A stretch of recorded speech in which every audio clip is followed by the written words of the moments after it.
Assalamualaikum warahmatullahi wabarakatuh. Perkenalkan, nama saya Muhammad Wildan Ramadhani, biasa dipanggil Wildan, absen 22 dari kelas 12 IPS 1.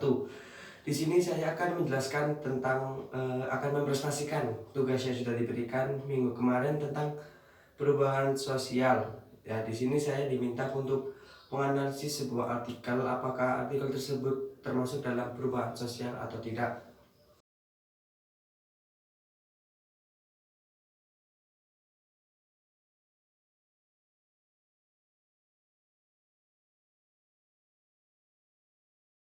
Artikel yang akan saya bahas kali ini adalah mengenai tentang modernisasi, westernisasi, dan juga esternisasi. Tetapi sebelum menuju ke pembahasan tersebut, saya akan menjelaskan tentang sedikit tentang apa itu perubahan sosial. Bisa kalian lihat di sebelah sini, perubahan sosial merupakan proses modifikasi struktur sosial dan pola budaya dalam suatu masyarakat. Perubahan sosial sendiri dipengaruhi oleh beberapa faktor, seperti satu, rasa tidak puas dengan kondisi dan situasi yang ada. Dua, timbulnya keinginan untuk memperbaiki keadaan. Ketiga, banyaknya kesulitan yang dihadapi yang memungkinkan manusia berusaha untuk memperbaikinya. Keempat, tingkat kebutuhan manusia yang semakin kompleks dan adanya keinginan meningkatkan taraf hidup. Kelima, sikap terbuka terhadap hal-hal yang baru. Lantas, apa itu modernisasi, westernisasi, dan juga esternisasi? Kita bahas dari yang pertama dulu, yaitu modernisasi. Modernisasi merupakan bentuk transformasi dari keadaan yang kurang maju atau kurang berkembang ke arah yang baik dengan harapan akan tercapai kehidupan masyarakat yang lebih berkembang, maju, dan makmur. Westernisasi merupakan sebuah proses di mana pola kehidupan masyarakat meniru gaya budaya barat, seperti gaya berpakaiannya, tingkah laku, maupun kebudayaan. Sedangkan esternisasi ini sama seperti westernisasi, cuman lebih meniru gaya budaya timur, khususnya budaya Jepang dan Korea. Karena yang yang lebih mendominasi di Indonesia adalah budaya Jepang dan Korea yang masuk lewat dengan dunia hiburannya yang sangat memikat hati orang Indonesia seperti K-pop, K-drama, J-pop, dan anime. Teori utama pola perubahan sosial. Menurut Lover, ada dua teori, yaitu teori siklus dan juga teori perkembangan. Teori siklus merupakan merupakan sesuatu yang berulang-ulang, atau bisa dikatakan perubahan itu hal yang dahulu bisa digunakan lagi di masa yang mendatang, dan terus demikian seperti ban sepeda yang selalu berulang-ulang berputarnya. Ada tiga sistem kebudayaan yang berputar tiada akhir. A. Kebudayaan ideasional. B. Kebudayaan idealistis. Dan C. Kebudayaan sensasi.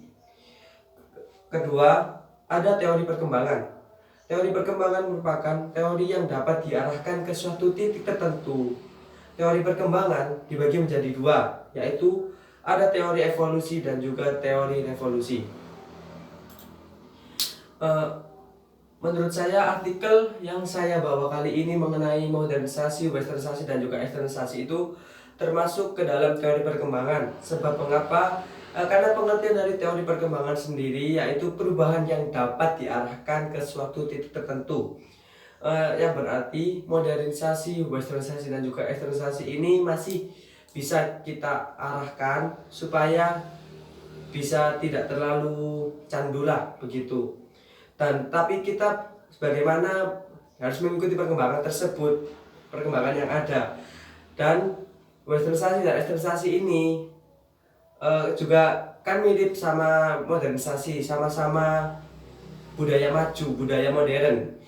Jadi mau gak mau ya kita harus meniru yang lebih baik untuk Indonesia. Teori modern mengenai perubahan sosial dibagi menjadi tiga. Satu, teori modernisasi, yaitu transformasi dari masyarakat tradisional atau terbelakang ke masyarakat yang lebih modern.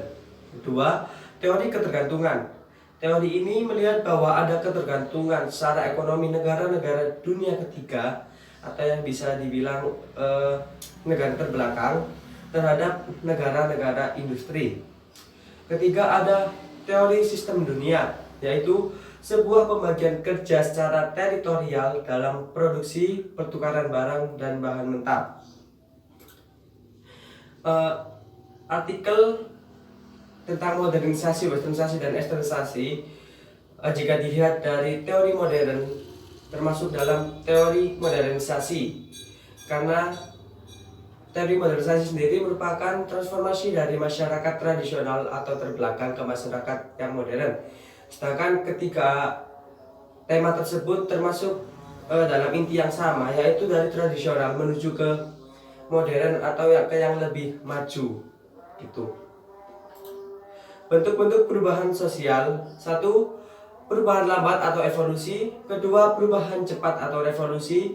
3. Perubahan kecil. 4. Perubahan besar. 5. Perubahan yang dikehendaki. 6. Perubahan yang tidak dikehendaki. 7. Perubahan struktural dan perubahan proses.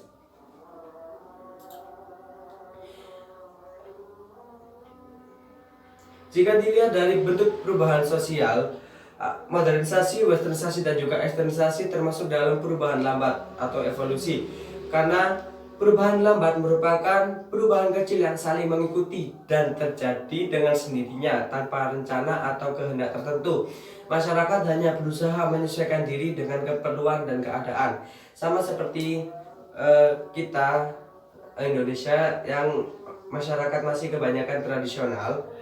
Mau gak mau kita harus saling mengikuti dengan sendirinya tanpa adanya rencana atau tanpa kehendak kita sendiri, karena hal tersebut kita juga membutuhkannya untuk mengikuti perkembangan zaman yang semakin modern dan maju ini.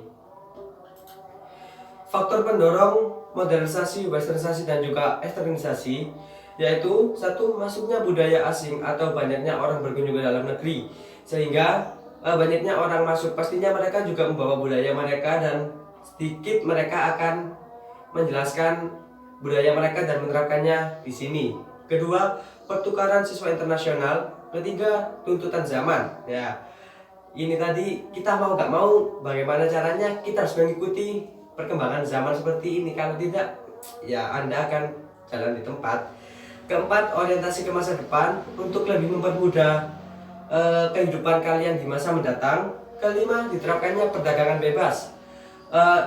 Diterapkan perdagangan bebas ini yang berarti ada banyak turis atau pedagang dari luar yang masuk ke negara kita, dan otomatis sama seperti yang nomor 1, masuknya budaya asing lewat kunjungan, kurang lebih seperti itu. Saking yang nomor 5 ini melalui perdagangan. 6. Meningkatnya hubungan antar negara. Faktor penghambat modernisasi, westernisasi, dan juga esternisasi: 1. Adanya prasangka buruk terhadap budaya luar. 2.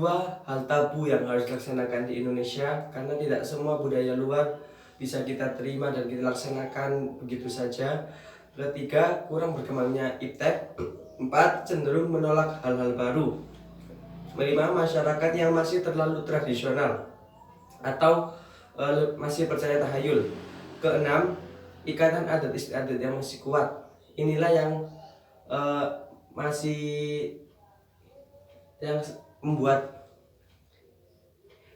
membuat sulitnya modernisasi, westernisasi, dan juga esternisasi di Indonesia, karena adat istiadat yang masih kental sehingga mereka masih menerapkan budaya nenek moyang mereka, dan untuk budaya dari luar masih sulitlah untuk ditembus gitu. Mungkin itu saja yang bisa saya sampaikan. Bila ada salah kata mohon maaf, dan juga terima kasih sudah melihat video ini. Wassalamualaikum warahmatullahi wabarakatuh.